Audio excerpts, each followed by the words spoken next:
आणि त्या मातीनंतर पाणीच पाणी खूप लांबवर पसरलं होतं की तिथे जाणं शक्यच नव्हतं.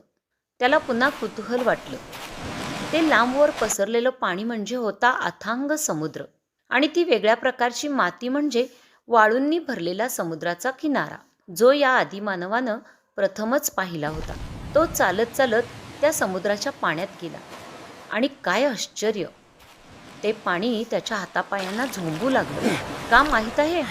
आदिमानवाच्या हातांना आणि पायांना बरंच खरचटलं होतं. जंगलातले काटेकुटे, दगड यांमुळे पायांना बऱ्याच जखमाही झाल्या होत्या. त्यामुळे समुद्राच्या पाण्यामुळे झोंबणं सुरू झालं. त्याला आश्चर्य वाटलं, कारण नदीचं पाणी तर त्याला माहीत होतं, पण ते असं कधी अंगाला झोंबलं नव्हतं. मग पुन्हा त्यानं त्यावर विचार करायला सुरुवात केली. त्यानं थोडं पाणी पिऊनही पाहिलं आणि काय आश्चर्य! ती चव त्याला ओळखीची वाटली. त्याला खूप आनंद झाला.